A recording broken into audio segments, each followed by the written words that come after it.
Well, good afternoon and welcome to the Public Works Committee meeting for Thursday, February 1st. We are going to meet and get through this long agenda the best we can at 12:45. What's left on the agenda at that time, we'll have to defer and have another meeting just for that. I have to get back to work, so I'm going to call the meeting to order. Are there any declarations of conflict of interest today? I'm not seeing any. I need someone to approve our agenda for today. Moved by Councillor Tweedale, second by Councillor McAleer. Thank you. Adoption of our minutes from December the 13th as well as January 11th are in the package. We've been a little behind because our admin staff was out, so they're both in there. I need someone to move those. Moved by Councillor Tweedale, second by Councillor McAleer. Are there any business arising from the previous minutes in your package? Not seeing any. Wonderful. We're going to move right into reports. The first report is the accessibility update. I think Riley was going to do that, but are you doing that, Scott? I will do that today. Okay. Yep. And we'll move on to you. Thank you, Madam Chair. So, yes, accessibility it does play a big important role in how we perform our operations and how we design new work and how we upgrade existing facilities. So we've definitely been putting a big push on this, especially now with Riley here on the traffic and transportation side of things, where he's leading most of those projects. We've been working very closely with our consultants and making sure that we have an accessibility lens on every project that we are doing. Over the past year as well, we've been periodically engaged with members of what they call the Coalition for Accessible Charlottetown, and that's a relatively new group that has a representative from each of the, or a number of the disabilities groups in the city. So it's kind of one voice for a lot of these different groups, which is great for us to work with them. Riley has attended a couple of meetings with these folks, and as well as communicated with them periodically on a number of concerns that they've had. And we've worked towards finding some resolutions to these existing concerns.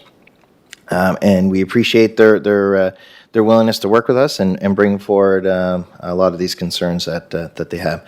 So I guess we just wanted to kind of give an update. We do have a big lens on this, and we continue to make improvements as we do designs, and we are very open and willing to meet with these groups and hear their feedback and make improvements where we can when we are making improvements to our infrastructure around the city. Thank you. And I know because I've been sitting on the civic board for persons with disability, they did have someone in from the coalition kind of talking, and I think their hope is we can figure out a way to better fine-tune that communication piece so that when things are happening that they're at least made aware. You know, I think they're feeling like they come forward and present things and the work's being done, but perhaps they don't know what's being done because we're not providing an update. So, whether we look at, and I know Riley thought he was going to try to get to some of those coalition meetings anyway, which should help bridge that issue.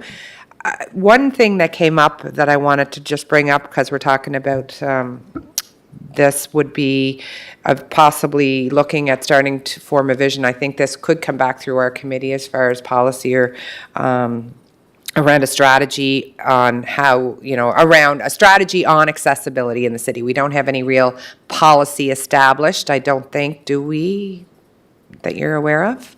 Back in 2015, there was the accessibility report, but not in terms of an official policy or anything like that. Definitely something that we could look at and work towards and incorporate that policy into not only our work, but any other work this city departments are doing.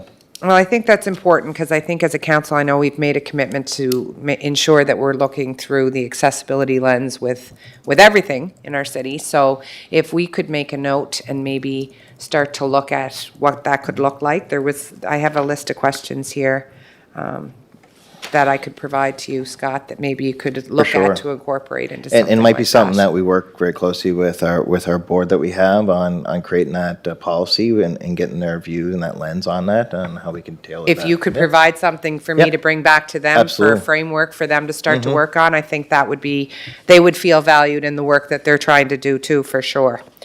I got a question. Okay, Councillor Just on Field. that report, Scott, I think there was a commitment made back in that report So I'm not sure if it was defined as a policy, but I know there was a commitment made that any facilities that are built in the city of Charlottetown, built by the city, whether it be infrastructure or buildings, whatever, a commitment was made for people with disabilities. So a lot of work was done back then, and there was a commitment made.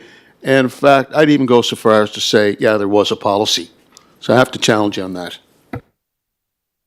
Well, I think what we'll do is we'll look into that, and if there is a policy, we'll bring it back to committee to look at to see if it still stands. That's If there's right. not a policy, then we'll No, work through there one. was a commitment made. A lot of work went into that report. I know that firsthand because I chaired that committee. Excellent. So to say that we don't have a policy and whatever, no, that's not true. Okay, Can't so buy that one. Cindy, if you could just make a note that we'd like to have something for our next committee to look at to see what's already there versus where we need to be. Thank you. Okay, well, thank you, and thank you to Riley for that, and it's good to be able to go back to the board. Under B, we have Brackley Point Road Depot change order. Thank you, Madam Chair. So we are in the process of finalizing our contract with the contractor for the construction of Brackley Point Depot. One of the, over the past 2.5 years of construction, there have been a number of small change orders that eventually creep up and add up to a significant, or end up adding up to about $190,000 worth of change orders. There's a bit of oversight, unfortunately. Typically, under any major contract of that nature, there's always a built-in amount allowance, usually about 5 to 10%. This is usually done at the tendering phase so that we have that flexibility to make these changes to the contract, which are pretty standard, especially in the building. There's always little minor details that look good on paper but can't be constructed for whatever reason in real life. So it amounts to about 38 small change orders over the course of the project.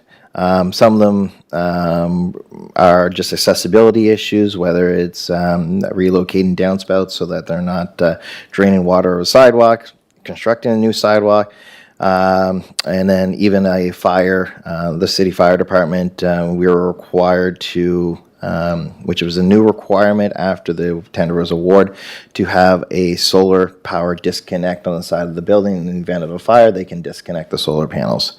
So there's just a number of things that crept up over time that we're coming to council just to get final approval to pay out these change orders. And just for your note, it's an increase of the budget of about 3.43%, which is well below the typical anticipated change order amounts of about 5 to 10%. Now, please note, it's not here today, but in our next meeting, which we hope to have something potentially next week for another meeting, the city was successful in getting some, the FCM funding for this project. So at the end of the day, these costs will be covered by the FCM funding that we have received for this work. Which is the 714,000. Sorry, what? John, what did you say? If you could just put your mic on, dear. No, the FCM fund is on the grid there on page 714,000. I guess that's what you're referring to. That's correct, yes. Sorry, I forgot that table was there on the next page. That's correct. So it is showing in this table, but we'll bring a full report next meeting on that FCM funding because there's an agreement that needs to be signed and we do need a resolution of council to sign off on that one. So yes, if you see in the next page of the report, there is a bit of a table that shows the original contract price of $5,686,000. Total value of change orders is $429 and change. Part of that change order is the $238,916, which was already brought to council and approved. So our total budget right now is $6,115,000 and change. So we just need to have the approval of the $190,000 increase the purchase order so that we can pay out that final invoice. Before I go to questions from the other councillors, and I'm just asking this for curiosity, so we had a 1,500 meter difference in the wall, right? On the tender drawings? Then it needed approximately 2,900, and we budgeted for 1,400. $1,500 meter difference? That's what, yeah, so that was That was the change order that already came to council about a year ago now, or We already went through that one We then? went through We've that already one. did Yeah, that was quite a substantial issue. Yeah. Yeah. This is all those small little $5,000, $2,000 change orders here. Like I say, they add up 1,500 quickly. meters isn't a small. No, and that's why it was a 200. It was a yeah. That's it what was, I was trying to figure that yeah. out. Yeah, okay. Yeah, that's just Okay. part of the committee history, just showing that with Okay. that change order has I already thought come that in was and part of approved this council. too. Yeah. Okay, Yeah. thank you for the clarification. Are there any questions for Scott on this report? Okay, thank you, Scott. Move ahead, whatever you need to move ahead, I guess. Number C is the Water Street Rehabilitation Design.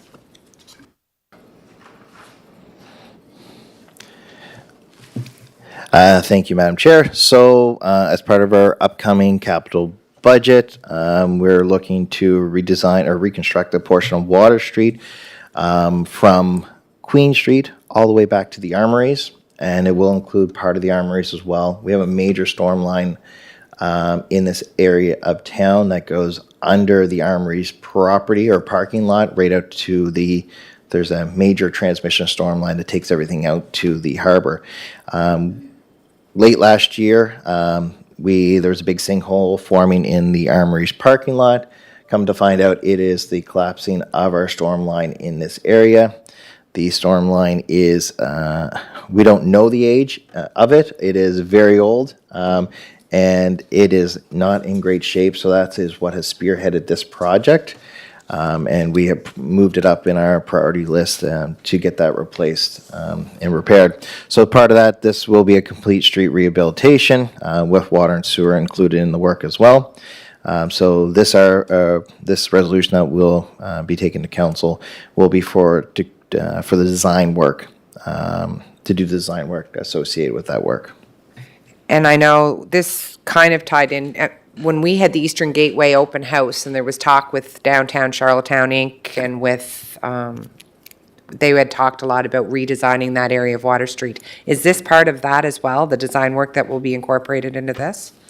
I get, you're probably talking more about the historical district around Vic Row, is that what you're referring to? Or? When they had expressed concern about when we shut that road off, allowing people to not get bottlenecked in the crazy corner, they called it, and wanting to make sure that there was still opportunity to draw people into that area.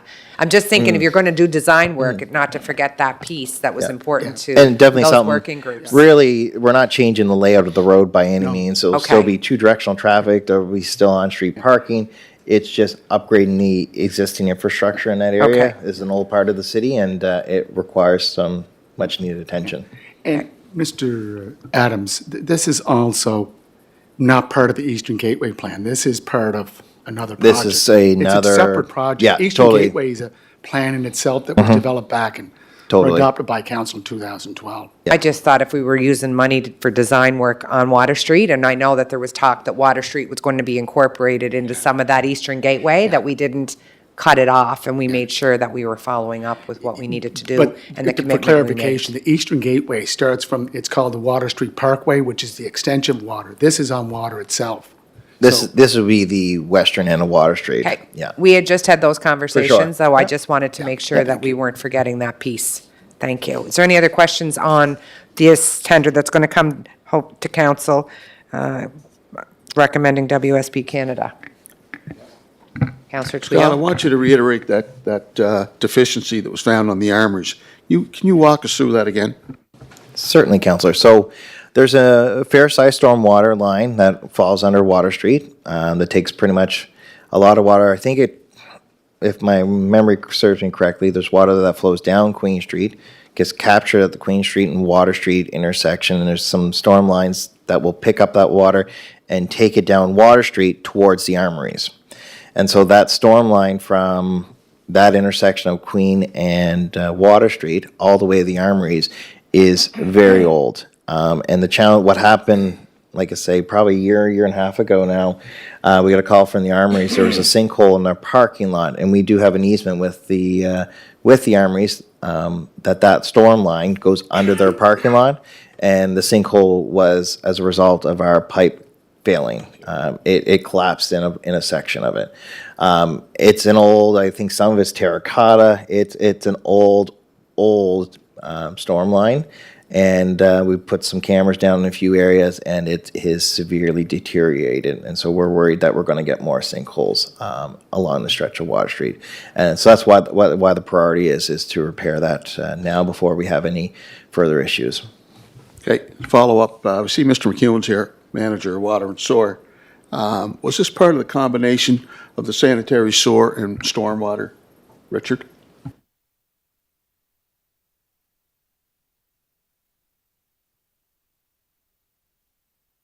It is getting close to that area. So this is the far end of Water Street towards Navy Key, just in case there's a misunderstanding on which armories we're working towards, because sometimes I get confused on that, but it's heading in the opposite end from our Eastern Gateway project. So yes, it was part of the combined sewer separation project right at the Navy Key Armory. We are into similar infrastructure at that spot, but not so much along Water Street itself. That project came down Haviland Street and then across through the same parking lot. So it's not connected in any which way, shape, or form, and furthermore, it was never connected. Not the stormwater line on Water Street. So when that infrastructure was first put in place, there were separate sanitary lines and stormwater lines along that part of Water Street. And Mr. McEwen, again, the Navy Keys was part of the Brighton Combined Sanitary Storm Sewer, which is on the west side. The Eastern Gateway is on the east side of Water Street. There are two armories, Queen Charlotte Armories and HMCS Queen Charlotte Armories. So they're separate projects. Good point. Councillor Yeah, Councillor McAleer? No, just a small question through the chair or whatever, the manager. Just so the CBCL and WSP, so there's a $4,700 difference, everything else being equal, we would go with WSP because? Yes, Councillor, because their technical score was higher. They got 2 points higher on their technical score. So to be upfront and open and transparent with, when we put these tenders or RFPs out, we put in there how these documents are to be scored. And so when we score them, we don't look at price. We look at what they're providing for services, and we rank them based on that, and that's where we have the technical score. So WSP came out ahead after the technical phase, and then we get the prices from finance, and then we calculate their financial component associated with the project, and then come to our final score. So because we set those specifics on how we're going to score them and those ratings, we make the recommendation based on the final score, and that's where it's at right now. Is WSP comes out ahead. Thank you. Yeah. Councillor Twill? EXP, is that off-island firm? It's WSP, and they have offices in Summerside. Summerside? Yep. What's the firm that we seem to engage with? Is that the same firm? Is that the one from Fredericton, or? We engage with a number of them. We deal with CBCL, EXP. EXP's their main office is Moncton that we deal with. We deal with CBCL, Coles, WSB, Harborside. We've used all of them in the past 24 months. So we engage with all of them. Well, I'm going to be candid with everyone in the room. I've talked to some local firms that are, they're not too enthusiastic about a lot of work that could be done here locally being awarded to an off-island firm. They feel that they have the expertise, they have the credentials, the qualifications. They're here, they're paying taxes, they're hiring employees, and I'm trying Turn your thing to on. get a sense of why we're engaging with an off-island firm. I just want to be candid with everyone in the room. I've heard those concerns from some of our local firms. Thank you, Councillor Twill. And we are working on our procurement through finance too that will tighten up some of those issues. But we do have a tendering process that's put out to keep things equitable for everybody to bid on. So it will be duly noted, and then maybe we'll look through that with our procurement through finance for sure. EXP, WSP are world recognized engineering firms. They compete all over the world. So does Coles. So it's part of Yep. the tendering process, and it'll be part of the procurement bylaw. Thank Yeah, you. Thank you. All right, we're going to move on to the 2024 sidewalk design. Could I just ask a question before we start on this? So sidewalk, would that also include multi-use paved pathway?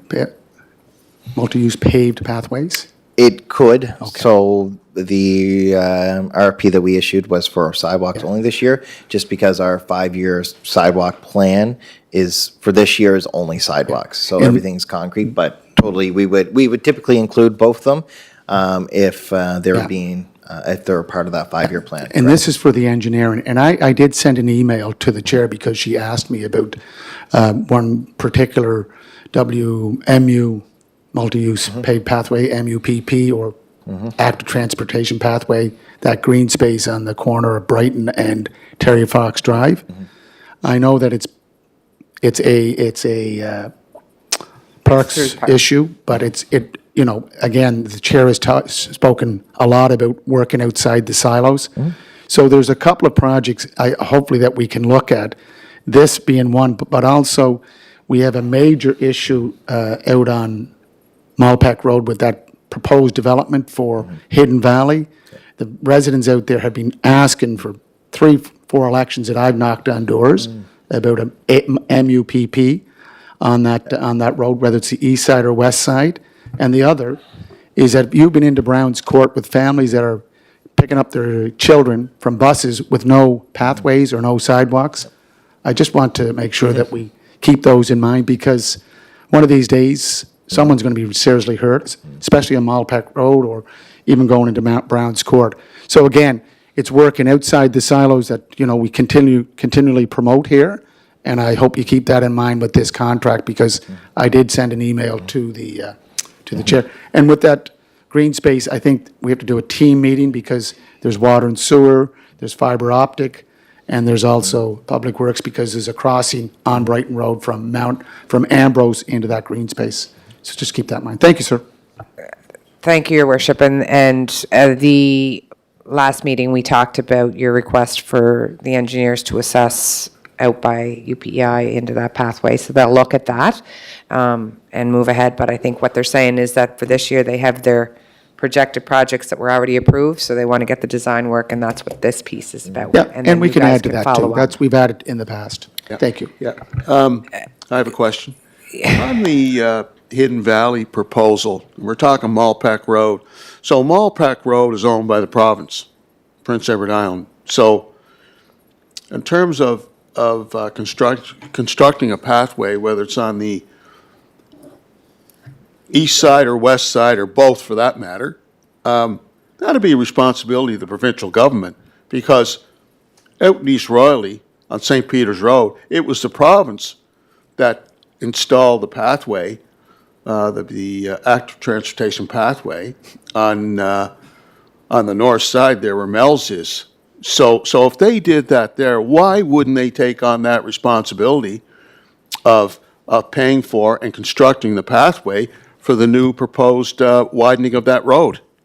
Part of what we're, Just a point of order. Again, the reason I raised this because of a tendering process, and the other reason I raised it, because the engineer for the province of Prince Edward Island for roads and highways, Alan Aiken, was here at the meeting for both East Royalty and Hidden Valley.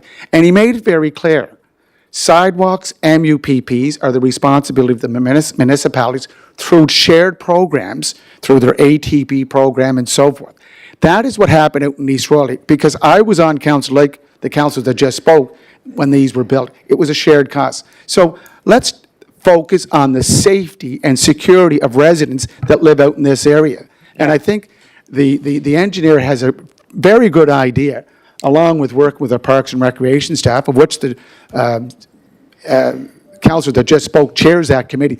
That's what we have to focus on, safety and security of our residents. and just for future note, I know at our next meeting, I think our manager's hoping to come with the municipal guide a land use guide starting information point to try and work through some of these things that we're talking about.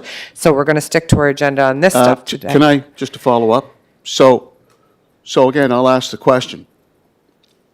Is it the responsibility of the provincial government to pay and construct for the pathway out on the Malpac Road where Hidden Valley is? Because I understood, and I was at the public meeting when the engineer at the time, Stephen Yo, said they were going to pave the pathway on the north side of St. Peter's Road where Mel's is, and I took him at his word that it was the province that paid for that path, that active transportation pathway. It was the provincial government.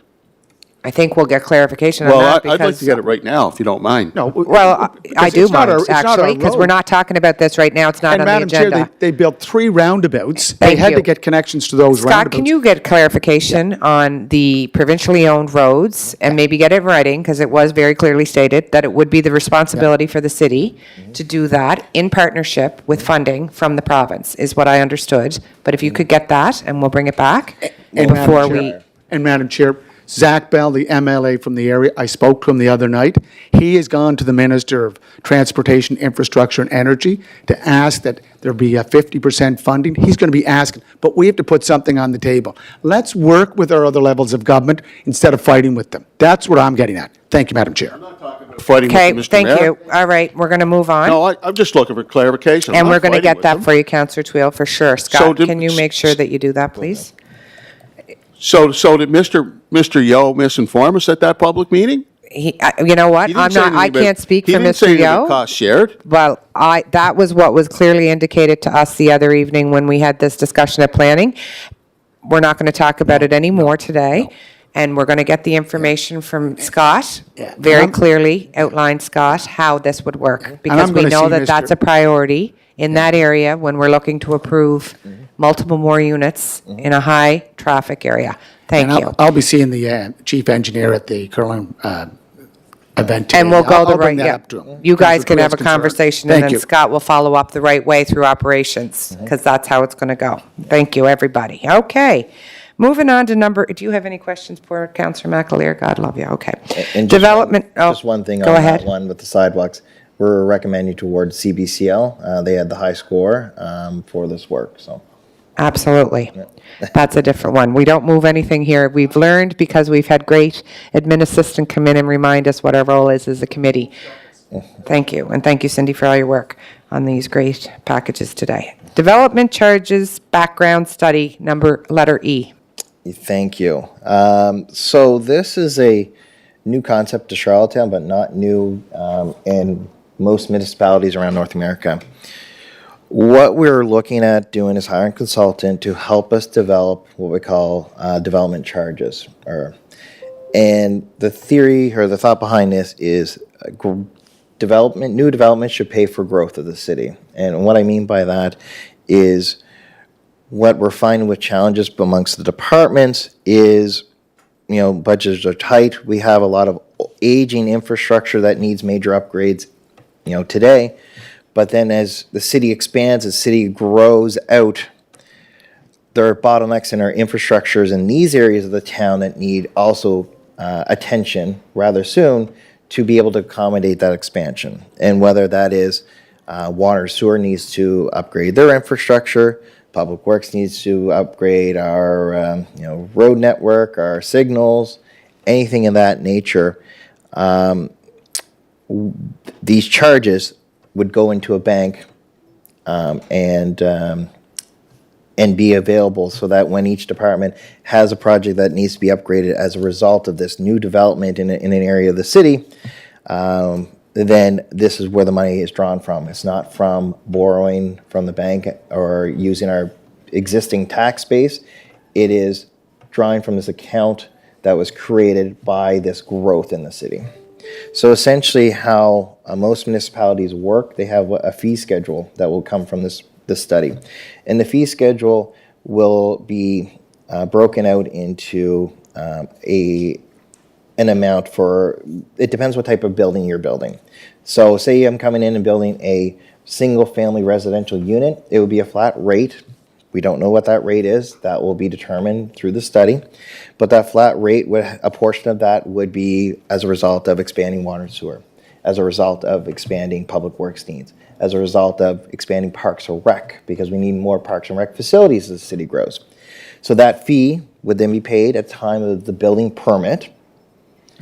Once that is paid, then the individual would get their building permit, and that fund would then go into a reserve account, gain interest, and again, when there would be a department that requires a project in that area or in any area of the city as a result of growth from new development, then we'd be able to draw from that fund to pay for that project. And that could be sidewalks, that could be multi-use pathways, that could be new park equipment, new stormwater issues, things that are happening downstream that we wouldn't have identified when this neighborhood was being developed in the beginning. And so this is a pretty standard thing across the board in North America now. The fee is different based on what type of building you're building. So typically for a single family or a duplex, it's usually a flat rate. When you start getting into a multi-unit, then it's usually based on number of doors or square footage of the building. It just depends on what model we end up with. So again, it's to lessen the burden on our existing tax base, because those funds need to go towards repairing and maintaining and operating our existing infrastructure. This fund is to help us expand our network, our infrastructure, to be able to handle that growth that we're seeing that's coming at us very, very quickly. And we're feeling the pressure, as we all know. We're feeling that pressure in terms of budget, on how to manage it. This is one way to help us manage that budget, or that growth of the city in terms of our budget, is to create this reserve fund to help fund these types of projects. So we've issued an RFP. We have received two proposals. We received one from MRSB and one from Hemsons. MRSB is local, but from their report, they do not have experience doing this detailed type of work. So they did receive a lower score because they were not able to show us how they have done this before. Hemson, very well knowledge. They've listed off a number of projects of this magnitude that they've done for various cities and counties across Canada, I believe. And so they received a higher score in terms of technical. Financial, they were a little lower, but where the financials come in is actually not when you look at their rates of staff, it wasn't the hourly rates that were higher. It was just Hemson's expected to put more effort towards the project, and that's why their rates were higher. They're giving us a higher level of effort as well in terms of number of hours their staff will be performing on this project. So we're recommending to award to Hemson for this project. This is good. It's progressive, looking ahead, thinking ahead. Madam Chair. Go ahead, At our Commissioner. last meeting on January 11th, we discussed the municipal, where is it there, Scott? Land use guide. Municipal design guidelines. Correct. This works almost in line with what you're proposing here. And Scott, so best practices, let's say Fredericton, City of Fredericton, so when a developer comes in, Fredericton has a reserve set up that they collect these fees and put them aside for future development. I know back in 2004, we had to look at the ditch infilling issue, and going forward from that point, any new development required to take care of the ditches. So that was part of the contract, that was part of the development plan. Why wouldn't we do that? Because I think the chair has talked, and so has other councillors many times, about why don't we have infrastructure cost sharing with the developer, and in the case of highways, byways, and so forth, with the province. And that would also work with water and wastewater, parks, but because in Parks and Recreation, we have it's either 10% of the property or cash in lieu of that property. So first of all, can you explain the difference between the Certainly. municipal design guidelines, which is similar to what we're talking about here? So the municipal design guides are going to tell us what the public right of way will look like to create a uniform look across the city. So you are a contractor. So say you're taking a farm field and you want to develop it into a neighborhood. So your engineer you're going to hire is going to design the road network and the public right-of-way to the municipal design guide for your land that you're going to subdivide at a future date. So that is where the municipal design guide comes in, is what that public right-of-way is going to look like in terms of street furniture, the design speed of the road, any safety features in the road, all that is going to be when the developer comes in who's building the road and subdividing the lots to be sold for future construction. Where this fee comes in is when you, if you're building a home, so after the road's been built and the lots have been subdivided, you bought a lot from the developer, now you want to build a single-family home. So you come in with your building permit, and you would have your building permit fee, and then this developmental charge fee as well. That is when you would pay this fee. So it's not to burden the developers who are developing the roads and subdividing lot. This will come on when you build the actual building. Because really and truly, you don't need to upgrade downstream day one. You upgrade downstream as your development, as you start to put more and more pressure on that downstream. And that's what it is. This is to allow us to have the funds available for those downstream infrastructure upgrades that are needed as a result of this growth. And a great example of that is just, you look at McWilliams Road out in East Royalty right now, right? McWilliams Road worked great before, it was a rural road, but for the amount of traffic, it worked really well. But now as you get more and more homes in there, more and more people driving on that road every day, that road's taking a beating. It's not really up to the design standards that we should see for that type of traffic volume. So now we got to look at upgrading McWilliams Road, put some safety features in, things like that. So that is what this fund would be, is for upgrading the roads, upgrading the intersections downstream that are not in these new developments, but outside of it, but the issues are as a result of the growth from these new developments. So, Madam Chair, we've grappled over this for some time about what to do, and I thought if a developer, okay, let's take an example, the new trailer park or the new pre-manufactured home on McRae Drive. Norwood Road. Norwood Road, okay? Then we look at Riverview Estates. Have you been in the road system there as a single road system? We didn't take it over. It's still owned and operated by the owner of that trailer park or that Riverview Estates. But if we go to Norwood Road, the road is built to our standards with so many feet on each side for the right-of-way. That's a standard, similar to when we took over John Yo Drive. We had to make sure that the road met our standard. Now, does it meet the standard in terms of the thickness of the asphalt? That's another question.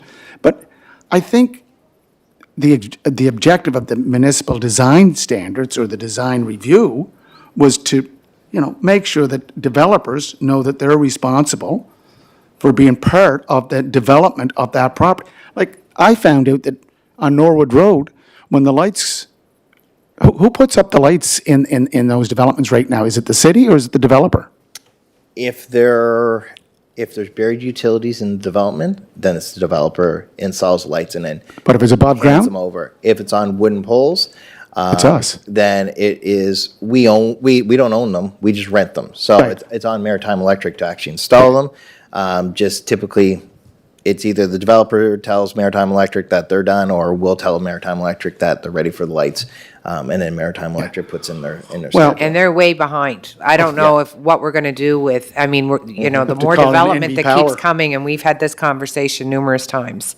Yeah. People are wanting to have their development and move. We know we're in a housing situation, but we can't keep up with the infrastructure.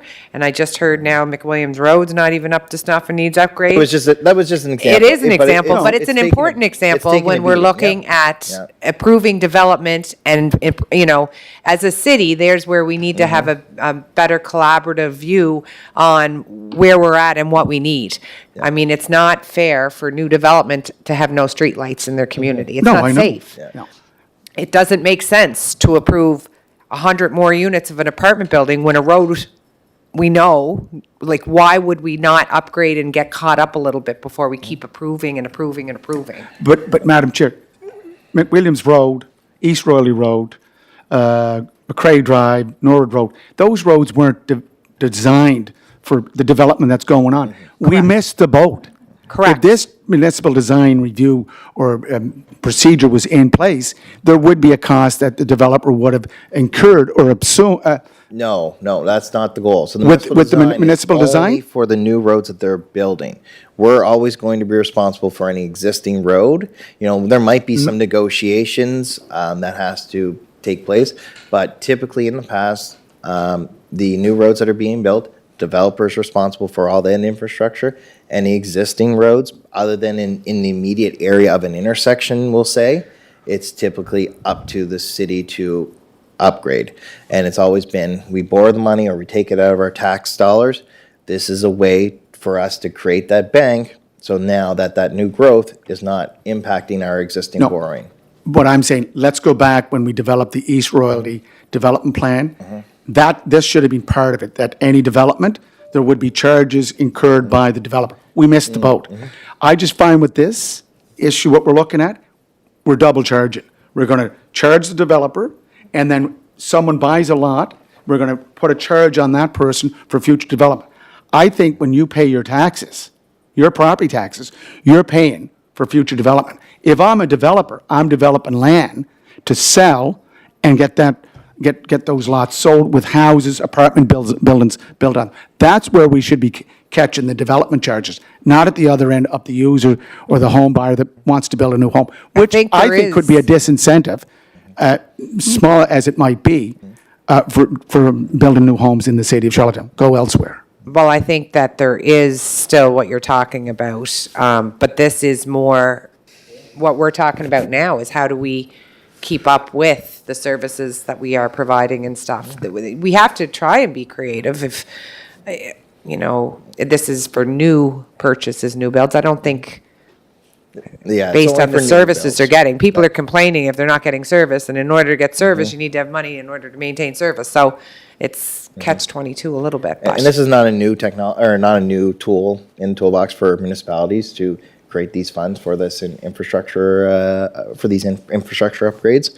Everyone's doing across the board, and it's a way to, again, growth pays for growth, you know, and it doesn't disadvantage your existing tax base. And it's not, I asked you, it's not like a $20,000 fee. No, It's no, a it's- small fee that would It- incorporate and, Fee is fee. yeah. I'm just concerned that, you know what? We're looking at municipal design guidelines. We're going to get blowback from developers saying, whoa, we will be paying taxes, or the new property owners will be paying taxes. If we go after the homeowner that wants to build a new home, I just think that you have to do this in incremental stages. I don't support this. And That's fair. Again, I want to make that clear on the record. Yep, and Thanks. we don't decide here, we decide what our recommendation, do we support the staff Thank you. moving forward? And His worship doesn't. Councilor Maraclear, do you have any thoughts or questions? Yeah, just one thing there in clarification, Scott, like the development piece, then the residential piece, is it common that goes on in the country now, like the two at both ends is what Very, you're very much saying? so. So there's two players in play here. There's the developer that's developing the neighborhood, building the roads, building that infrastructure, and subdividing the lots, and then selling those lots off. Typically, they're two people, right?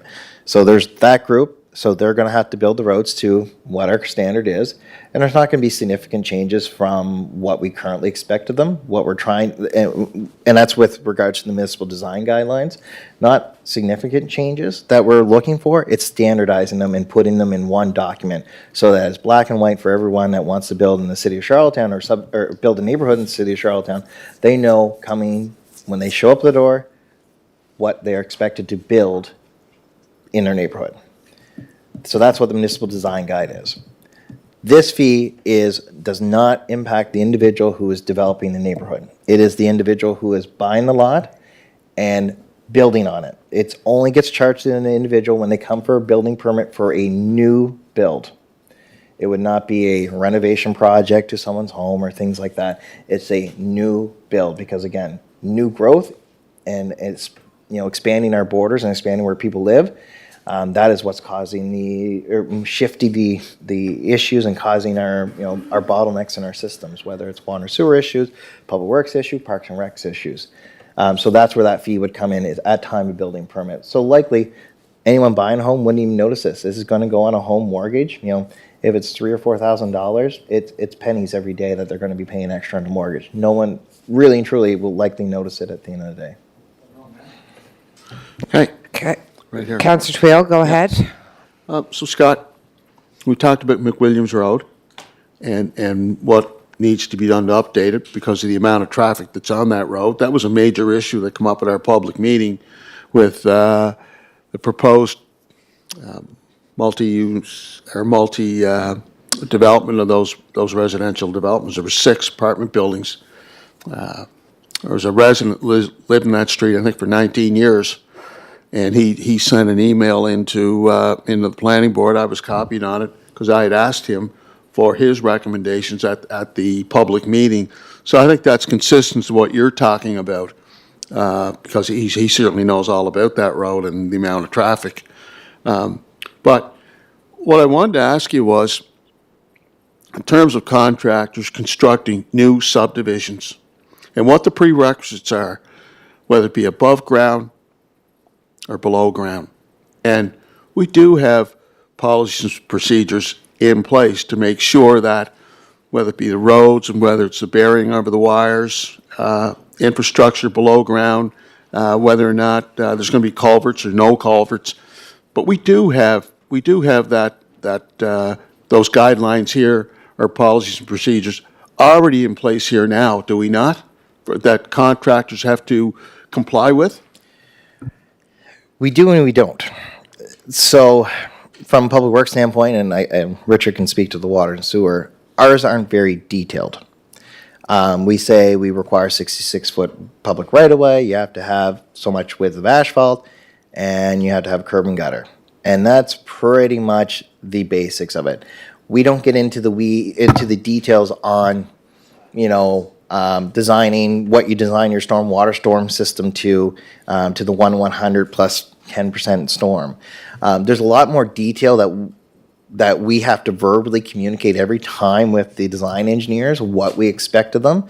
It's a lot of back and forth sometimes. A lot of them know what we expect, but it's a way that's black and white for everyone at the end of the day. The other goal of that is to standardize, if we are going to make a recommendation of buried utilities. I think that is a direction that we've heard people want to go. And so part of that is, okay, light standards. Well, right now, we don't have a spec on what type of light standard you use in a residential neighborhood. So you're developing your neighborhood, you put up one style, you put up one style. What that creates now is we have 10 different styles of light fixtures out there. How do we stock it? Do we stock them? Do we just wait to order when one burns out?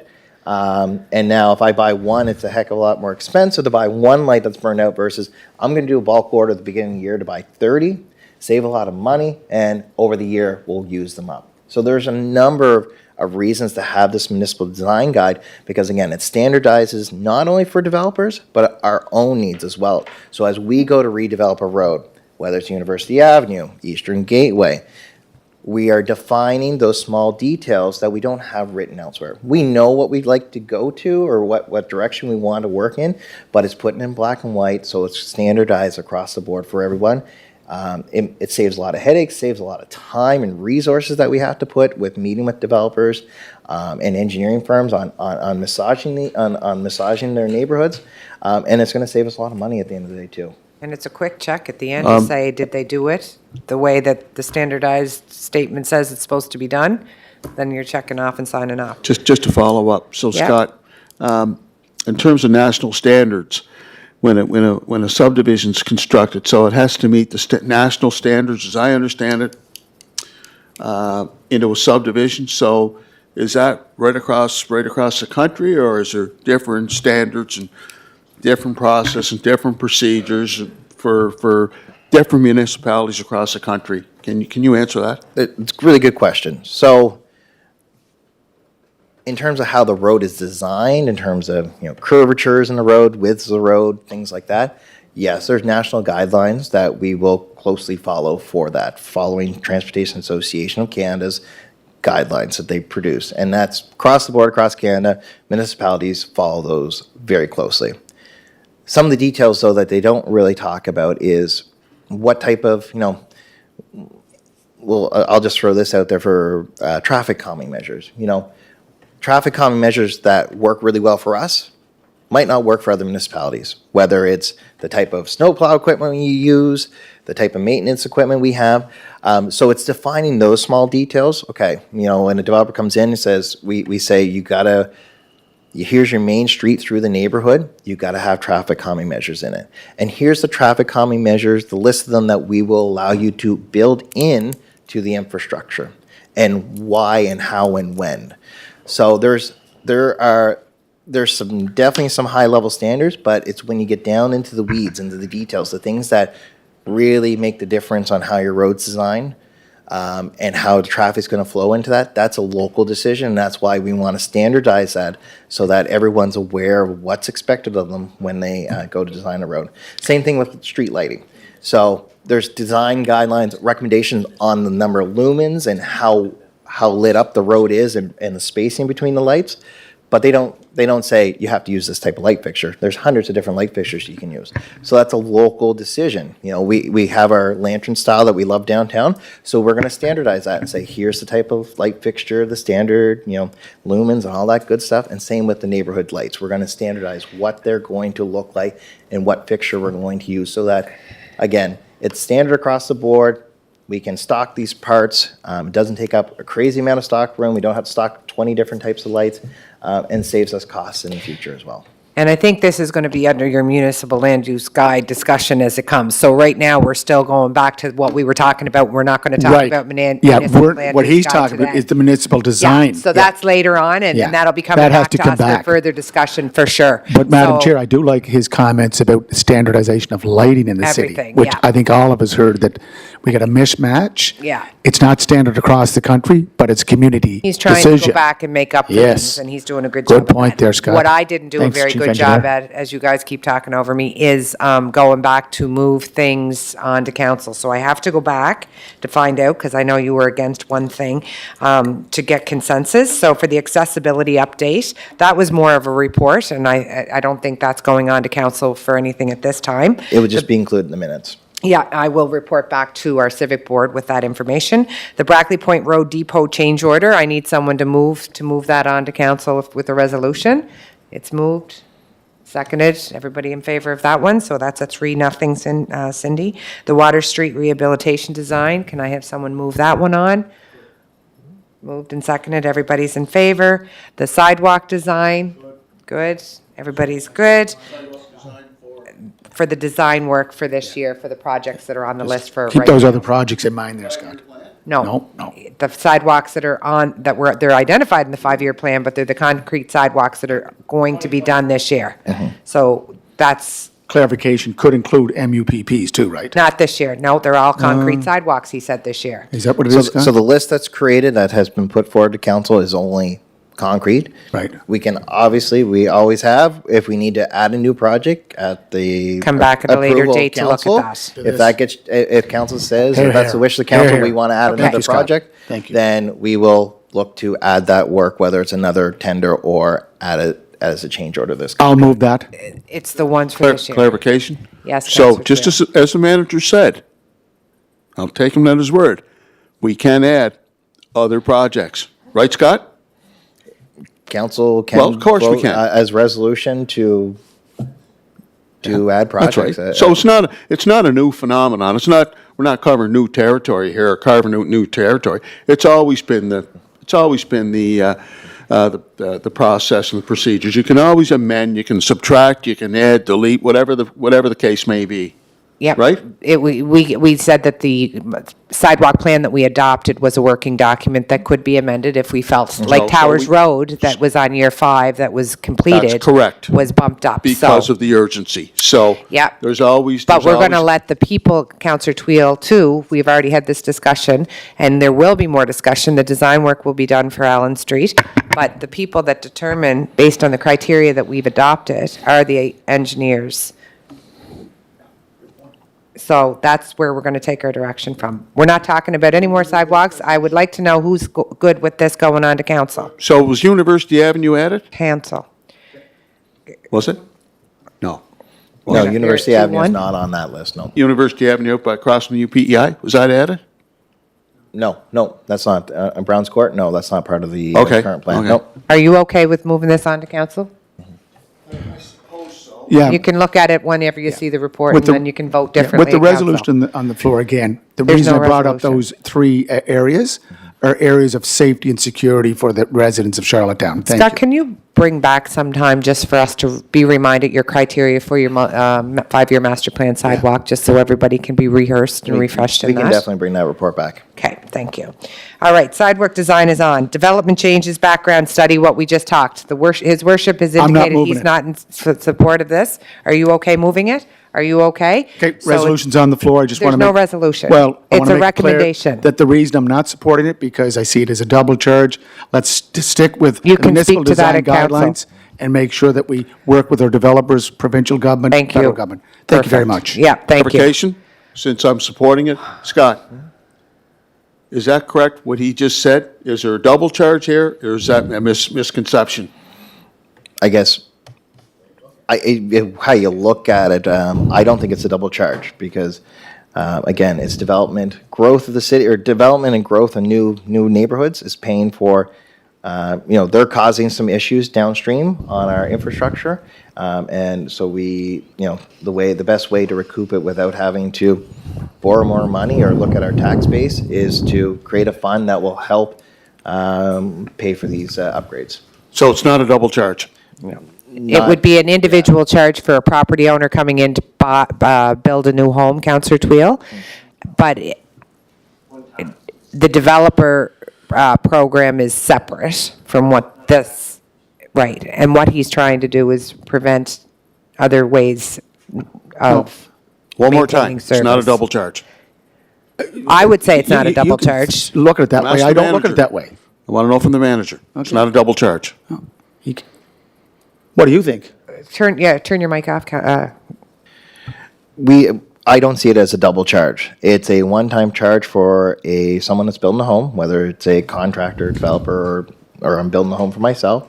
It is a fee to create a fund to help with major infrastructure upgrades that are required as a result of this new development happening. It could be, Counselor Tweel, that what his worship's talking about is there will be coming to council for us to consider charges for developers developing new communities. There will be a charge for developers. This is a charge for individual people in the city. So it's not a development charge, it's an individual. So is there two charges on the actual property? Well, there would be in the bigger picture, Yeah. because the developer would be being charged for developing their development.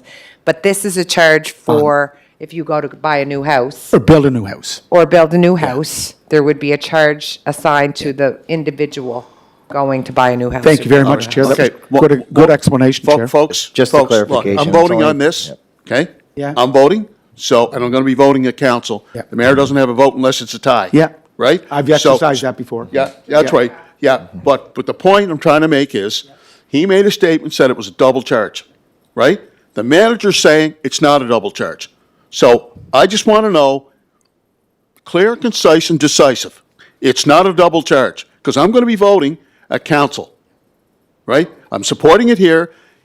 He only votes when he breaks a tie. So I don't want to coming back said, well, you vote double charge new homeowners. I just want that clear, that it's not a double charge. I'm going to recommend that you can move this on because you can change your vote when it gets to No, council. I'm not and asking to between- change my vote. No, I wanna know I'm now. saying that No, he I said wanna- it's not a double charge. I understand, but the manager said that, and then what you just said there, that just confused me even more. So what I'm suggesting is go and sit with the manager No, I sometime don't need to before sit with the council manager. and get The better manager just said- clarification. Madam Chair, The I'll manager second just the said it's not resolution a to get it on double the floor.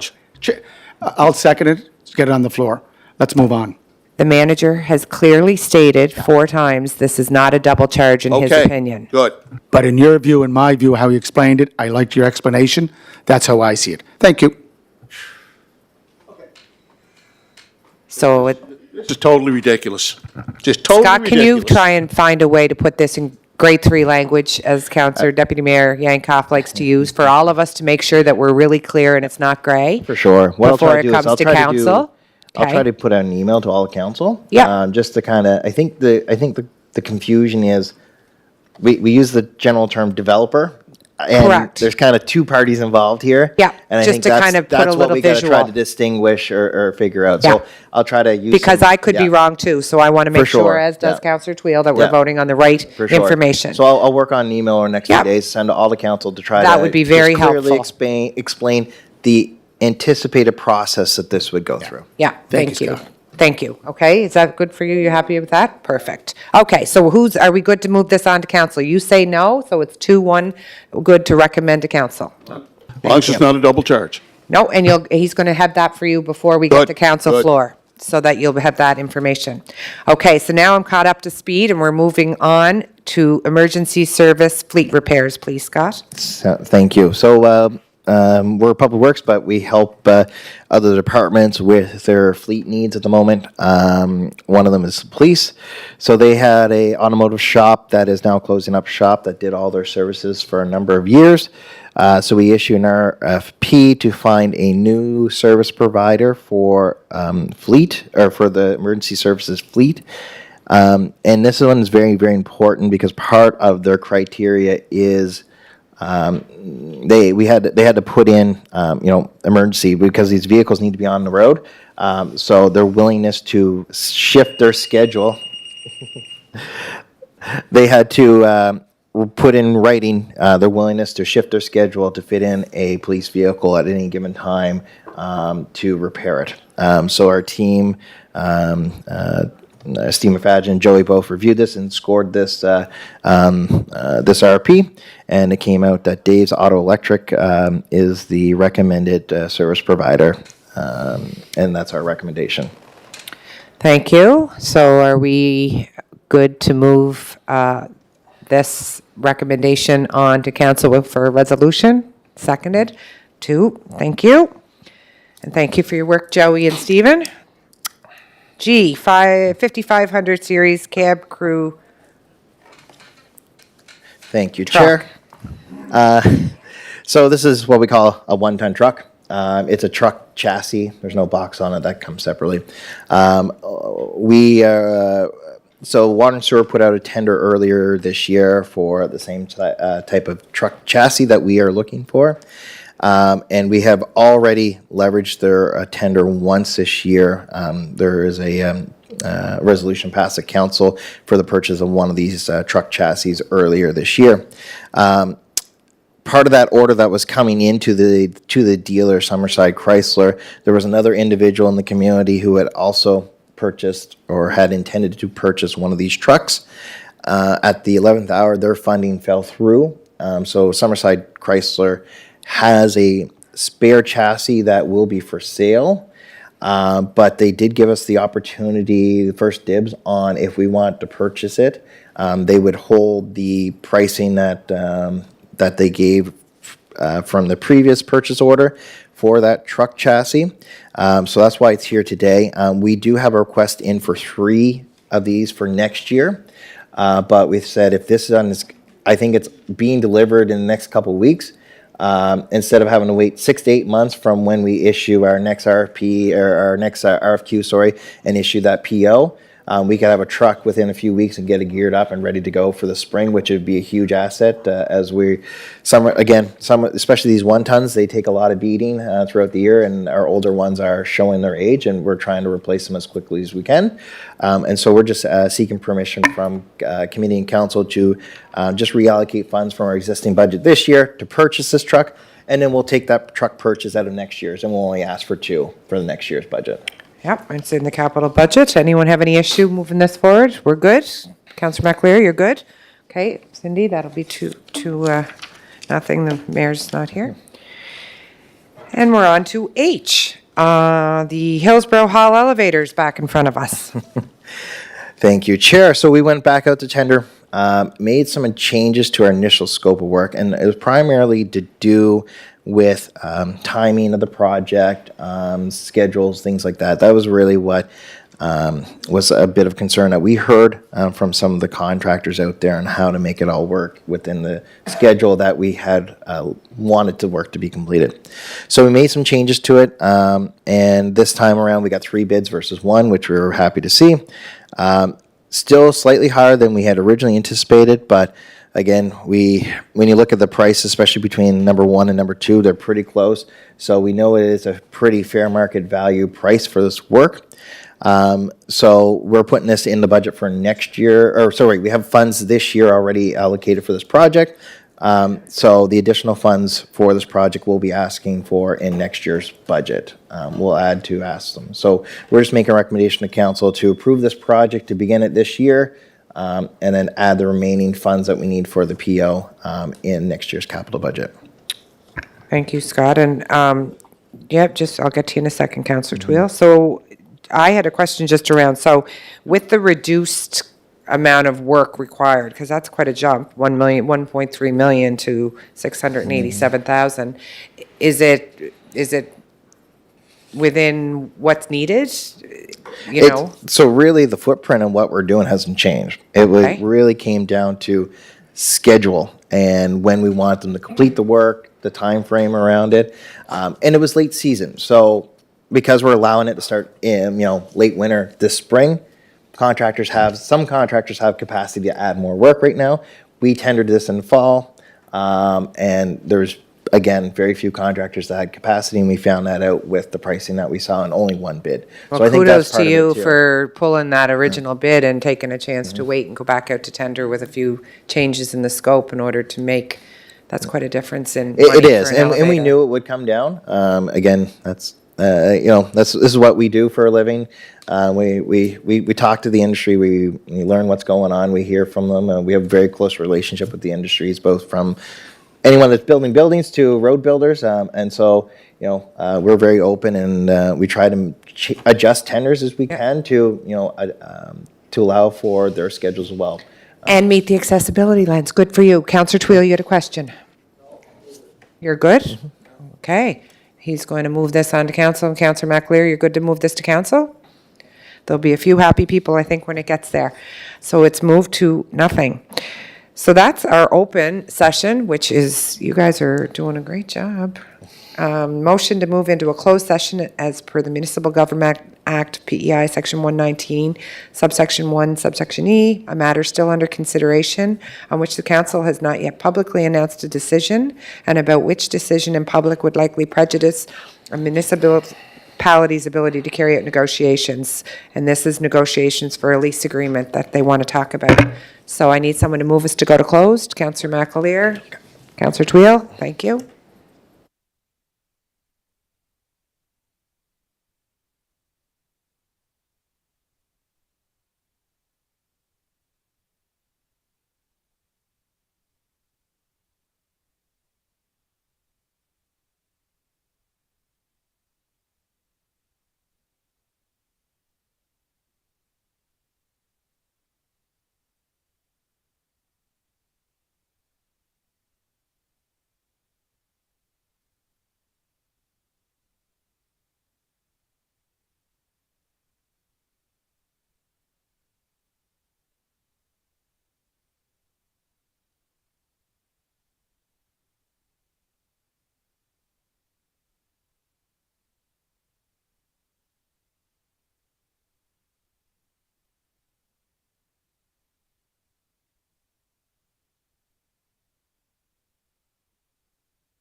Okay, we're back and open. So thank you very much. We're back and open, and all I need now is a motion to adjourn. Have a motion seconded. Thank you very much, and everyone enjoy your day.